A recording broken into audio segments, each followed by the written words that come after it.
Halo Mas. Hai, akhirnya aku Hai. aku udah deg-degan loh. Aku juga. Jangan sampai. Selamat siang. Teman-teman pembelajar, aku Nah, kira ada apa? Aduh. kita Akhirnya panggil kita bisa gabung di sini. Senang banget ya. Assalamualaikum semuanya, Mas Sopi. Sehat ya? Waalaikumsalam. Alhamdulillah harus sehat. Amin. Amin. Ya, ya, ya. Salam semua teman-teman di sana. Halo. Oke, oke. Mungkin sahabat pembelajar tadi ada yang belum dengar bahwa topik kita kali ini dengan narasumber yang spesial kali ini adalah tentang pandemik dan KDRT, Asik. ya kan? Kan mungkin kawan-kawan sahabat pembelajar sudah pada tahu KDRT itu adalah orang istri dipukul, anak dipukul. Oke, tapi kan kadang kan tidak Nah, tahu bahwa sebenarnya KDRT itu tidak hanya tentang terhadap istri, terhadap anak, terhadap suami. Jadi kan mungkin lebih bisa kita kupas lebih dalam lagi kaitannya kan, ya. Mbak ya. Oke, nah menurut dasar hukumnya yang bisa di-search lah di mana aja di media sosial udah banyak ya, Undang-Undang Nomor 23 Tahun 2004. Nah, KDRT itu memang ada bentuk-bentuknya, ada yang dipukul, itu yang udah sering kita lihat dalam bentuk fisik. Jadi Ya, ada bentuk darah ditonjok dan lain-lain. Nah, yang sekarang sering terjadi adalah kekerasan yang namanya kalau dikaitkan dengan pandemi karena orang sering bertemu di rumah, sering berkumpul di rumah, otomatis ketemu sama orang yang itu-itu aja. Nah, kebetulan juga kalau misalnya di rumah itu kan biasanya orang ketemunya kalau nggak ke pasangan ya ke anak, sehingga dampak yang dirasakan itu kecuali rumah adalah tetangga ya, Mbak ya. tetangga. Oh, Asal, tetangga iya. asal jangan salah rumah Jangan. ya. Oh, salah rumah itu namanya Ai Ting Ting ada lagunya. Apa itu? Alamat Selamat. palsu. Oh, masuk. Akan gendang dong. Jadi gitu. Ya nanti dibahas ya. Jadi gitu Mas Sopi. Jadi lebih kepada kekerasan yang namanya semacam seksual dan emosional. Kekerasannya tiga bentuk, ada fisik, kemudian ke psikologis, kemudian seksual dan penelantaran rumah tangga. Jadi Empat toh, lebih Mbak. kalau empat ya. Jadi lebih ke itu. Kalau saat ini di Apa? rumah lebih ke kekerasan yang namanya ucapan-ucapan seperti Oke. itu ya, karena kan ketemu tiap hari. Jadi memang menurut sosiologi juga ketika kekerasan terjadi itu didasarkan pada karena seringnya pertemuan menimbulkan konflik, apalagi sekarang banyak PHK, terus kemudian juga kerentanan ekonomi, belum ada kejelasan dari pemerintah, vaksin juga belum ada, jadi pelampiasannya ke istri dan anak. Istri juga tingkat stres tinggi, akhirnya pelampiasannya ke anak kan Mas, yang berita dia membunuh anaknya itu, belajar Oke. sampai membunuh anaknya. Oke, jadi kita coba ambil kesimpulan dulu dari yang pertama topik tadi. Jadi kekerasan dalam rumah tangga itu ada empat ya, Mbak ya. Ada Pertama empat itu ya. fisik, itu sudah banyak yang paham bahwa itu ada kekerasan. Kedua adalah Iya. kekerasan verbal. Mm-mm. Dasar lu nggak laki-laki nggak bisa ngasih duit. Nah, Iya, kamu gimana sih kerjanya? Aku udah pusing kira anak seperti itu. Kamu ya, tuh nggak pernah baik. Nah, itu membuat istri tambah stres karena dia sudah berusaha melakukan yang baik. Itu pengaruh banget oke. ke psikis yang akhirnya rentannya ke Yang anak. ketiga itu adalah Seperti itu. kekerasan seksual. Itu misalnya ketika istri tidak mau berhubungan Nah, dipaksa, ya ya ini secara kan? dewasa dia capek kan Mas? Ya, Oke. dia nggak mau berhubungan. Nah, Suami tidak seperti itu. mau, kayaknya tidak mungkin. Aduh Mas Sofi ini saya minum dulu dah Mas. Keempat itu kekerasan apa tadi? Yang keempat?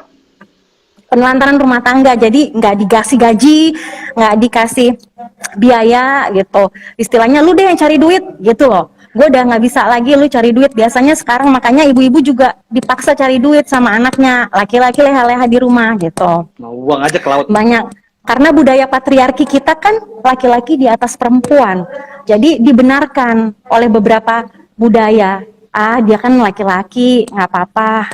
Jadi Betul begini, Mas Sopi, betul. dalam empat itu fisik, verbal, seksual, penelantaran. Ini kalau empat-empatnya dilakukan oleh satu orang, diapain enaknya nih, Mbak? Sudah nggak Didoa. kerja, sudah kasar, udah maksa, ya kan, udah nggak ngasih duit, dan Mm-mm. empat-empatnya jadi nih. Nah, sekarang sudah dapat kita empat kekerasan rumah tangga nih. Kemudian Iya, dasar hukum yang kita punya negara ini melindungi korban-korban ini. Oke, sebelumnya kita rewind dulu. Korbannya ini kan tidak harus selalu istri ya, Mbak ya. Kan banyak nggak juga selalu istri. kejadian, bisa juga anak, bisa juga adik, bisa juga saudara ya, Mbak Mm-mm. ya. Atau suami. Nah, jadi uh, negara ini sudah sejauh mana Mbak memberikan perlindungan kepada warga negaranya terhadap korban-korban KDRT, Mbak? Mm-mm. Ya, untuk saat ini negara menjamin dengan adanya pusat-pusat pengaduan. Di daerah ada pusat pengaduan, seperti di BPHN juga ada konsultasi hukum gratis ya. Sekaligus saya menginfokan, mungkin ada teman-teman yang belum dengar dimanapun berada, YouTuber dimanapun, bahwa di BPHN ada konsultasi hukum gratis. Jadi ya bisa langsung juga download di Play Store. Ini sekalian info aja Mas, Iya, izin. iya. Download di Play Store ada yang namanya LSC, Mbak, ya. download kalau bahasa Indonesianya apa, Mbak? Dicari. Salah. Unduh. Ya deh, unduh juga bisa. Unduh. Diambil di Play Store. Nah, yang tulisannya LSC, jadi membantu teman-teman bisa langsung online dari situ karena pandemi kan males keluar-keluar dan nggak boleh. Seperti itu.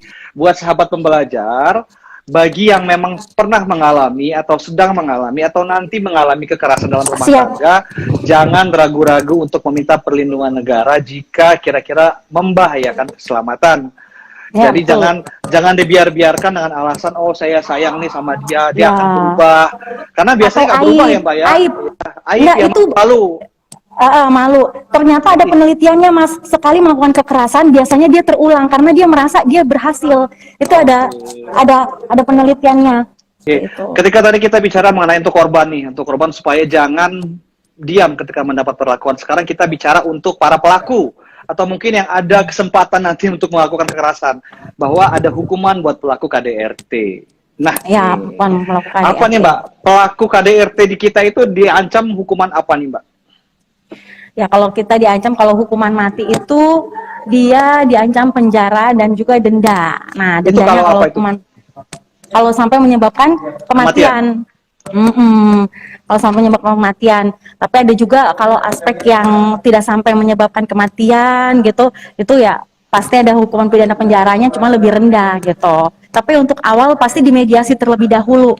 Jadi ada tingkatannya, kita nggak langsung masukin penjara gitu, nggak, pasti ada dimediasi dulu, dikasih tahu dulu, terus ada visum, kita lihat juga, makanya nanti ada pendampingan kesehatan untuk yang korbannya itu kita dampingi, di visum dulu. Nah, yang perlu diurgensi oleh pemerintah itu ini Mas, sebenarnya visum itu biaya sendiri apa gimana? Nah itu pemerintah lebih lagi kita mau kebijakannya untuk mementas ini kekerasan dalam rumah tangga ini melalui seperti itu Mas. Kemudian, nah sekarang ada nggak Mbak kaitannya antara KDRT ini dengan pandemi corona? Karena kan tadi dibilang banyak PHK karena corona ini, ya kan? Banyak yang akhirnya di rumah saja, pendapatan menurun. Baik yang pedagang-pedagang pun, yang kelas menengah yang berdagang pun mereka pendapatannya menurun karena orang pun membelinya jadi jarang, ya kan Mbak ya? Nah, ini apakah Mbak punya data atau apa gimana mengenai peningkatan KDRT dengan adanya pandemi ini Mbak? Oke, Nah, Mbak tadi 2019 ada nggak Mbak data kekerasan di Indonesia Mbak? Ada ini 2019. Berapa dia? Sekitar 531, 2019 500. Ya, 500-an. Sekarang baru sampai September 2018. 2000 ini ya. Ini kagak ngadi-ngadi naiknya ini. Banyak banget kan? Gila nggak? Ya ampun, kasihan sekali. Makanya kasihan banget Mas, serius kasihan banget. Dan mereka kan di rumah nggak bisa ngadu ke siapa-siapa, handphonenya diambil.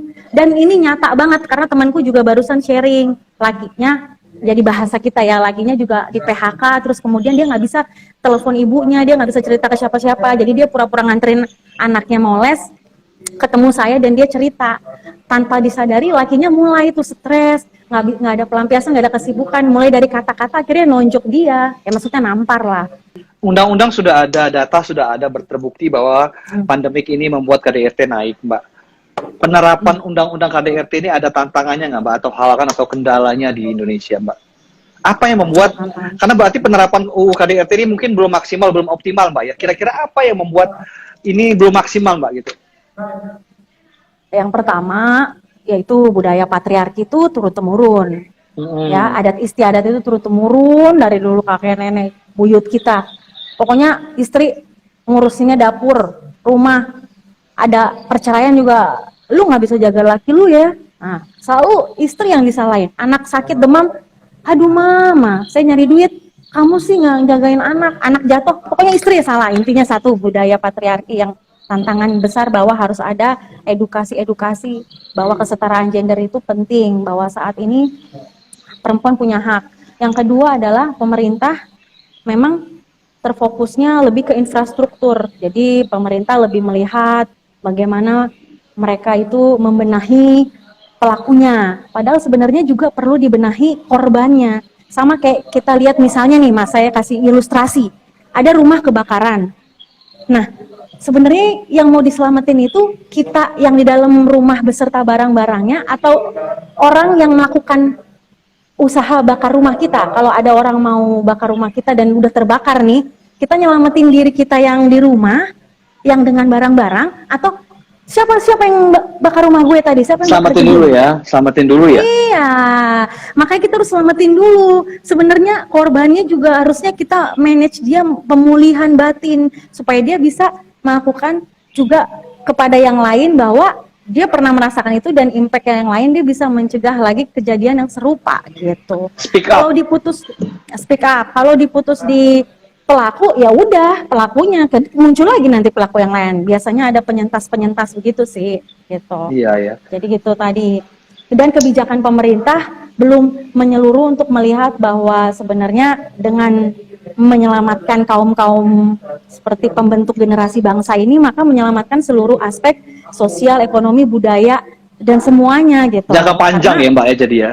Karena Tidak kan, hanya sekarang. ya seseorang lahir dari seorang ibu, bukan bapak yang lahirin, ibu. Jadi ketika edukasi ibu, gini pinter, gue harus bentuk anak gue wanita kuat, mandiri, bisa speak up, dia akan menjadi wanita yang ngomong ke temennya, nyokap gue bilang gini, atau mamaku ini hebat apa, jadi dia nggak mau dipegang-pegang, juga nggak mau pelecehan seksual, jangan sembarang ya mas gitu.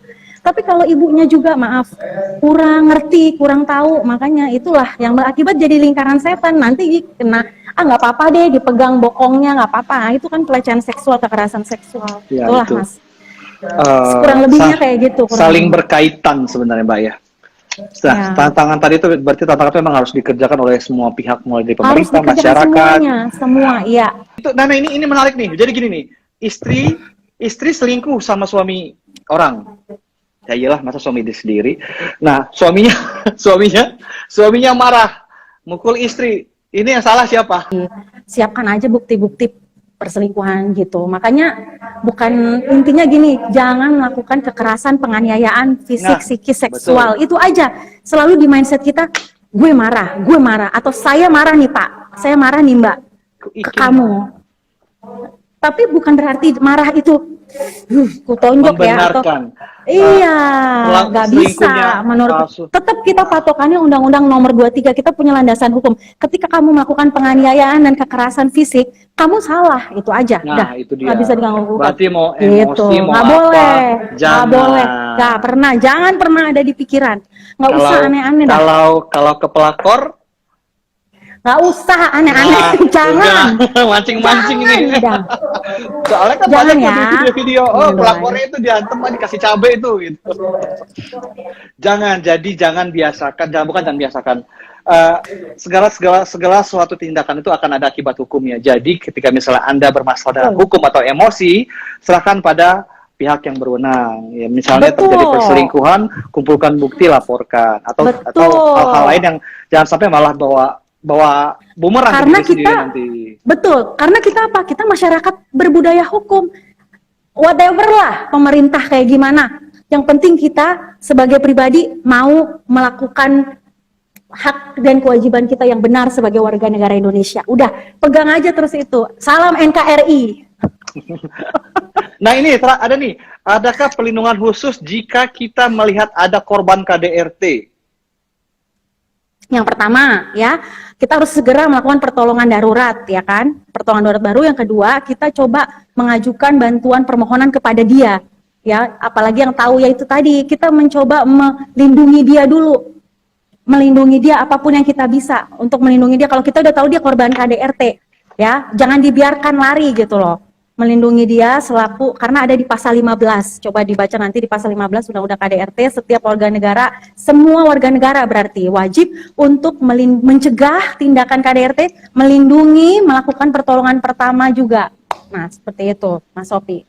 Jadi wajib. Jadi jangan diam. Wajib sebenarnya. Dan ketika Jangan ada diam. orang, kan ketika suami misalnya pelaku KDRT-nya bilang, ini urusan rumah tangga gue, lo nggak usah ikut-ikutan. Itu biarin aja ya. Oh, bukan nggak ikutan, Pak. Ya kita tetap bukan nggak ikutan, Iya. Pak. Maaf. Nah, gitu. Maksudnya, Kita harus maksudnya tetap jangan, jangan pedulikan dia omong itu. Maksudnya terus saja kita bantu korban. Iya. Kita bilang, Pak, maaf, ini nggak bisa kayak begini, Pak. Gitu. Iya. Tetap kita kasih omongan, bukan malah kita liatin diem gini. Itu sebenarnya jadi menormalisasi tindakan itu. Misalnya ada, membiarkan. Tika seksi banget sih kamu. Nah, kita ngomong, maksudnya seksi apaan, Bos? Gitu. Jadi kayak Iya. jangan gitu. Aku perempuan juga, Oh, iya. hargailah. Gitu. Tika lu cantik banget, seksi banget kayak cewek yang bisa atau apalah. Tapi kita kasih tahu dia jangan gitu. Itu berarti itu nanti kesannya masuk ke ranah seksual. Kamu Pelecehan, melecehkan ya. saya sebagai wanita, objek. Saya dijadiin objek kamu. Objek kamu. Wah, Berarti ini bisa bukan gini. ini udah bukan KDRT lagi nih kalau begini. Pelecehan ya.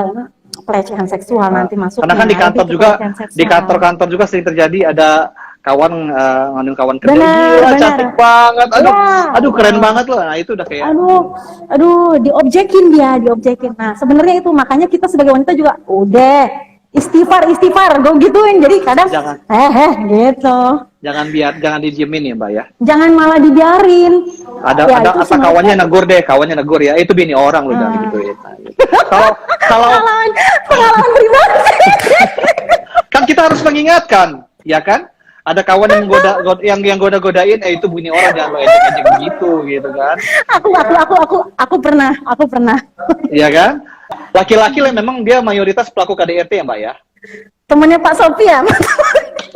Ya, KDRT mayoritas laki-laki. Iya mayoritas. Jadi bapak-bapak nih, bapak-bapak, ibu-ibu, jangan bapak-bapak, ibu-ibu semua yang ada di sini. Ada yang bilang.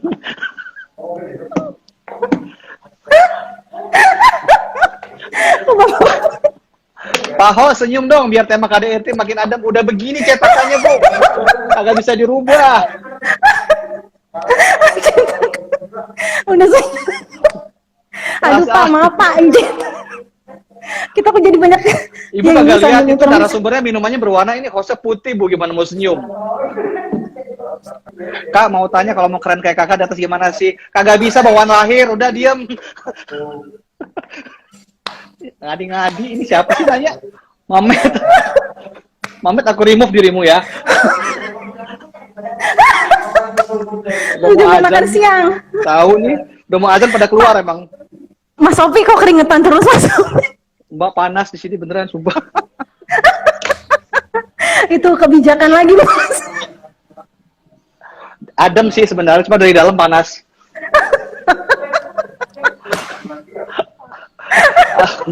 Ya sahabat pembelajar, jangan ragu-ragu, jangan segan-segan jika mengalami kekerasan atau melihat sesuatu yang kira-kira KDRT, laporkan atau mediasikan. Jika korbannya kira-kira takut, beri motivasi agar mau melaporkan atau lepas dari lingkungan tersebut untuk kita mediasi ke arah yang lebih baik. Ya setidaknya kita bisa membantu mereka lah ya. Mbak Kartika, ada pesan nggak buat sahabat pembelajar nih tentang KDRT? Apapun yang ngerasa ngeganjel, coba dibicarain ke tempat yang tepat. Kalaupun punya teman deket, cari teman deket yang malah membangun kita, bukan malah membuat kita makin salah langkah. Ya kan, kadang-kadang ada temen ngomporin, udah lu ini aja break up atau apa. Padahal ada hal yang jadi di-compare ya teman-teman antara agama, hukum pemerintah, sama kesehatan. Itu di-compare. Kalau saya sharing aja. Menurut kesehatan pernikahan dini ini nih di-compare. Jadi belajar melihat dari banyak sisi buat teman-teman semua yang tercinta di sini. Mbak Kartika, sampai jumpa lagi. Sukses selalu, sehat selalu. Jangan lupa pakai masker, yang pakai masker itu keren. Oke Mbak, bye-bye ya. Assalamualaikum warahmatullahi wabarakatuh. Waalaikumsalam. Salam pembelajar.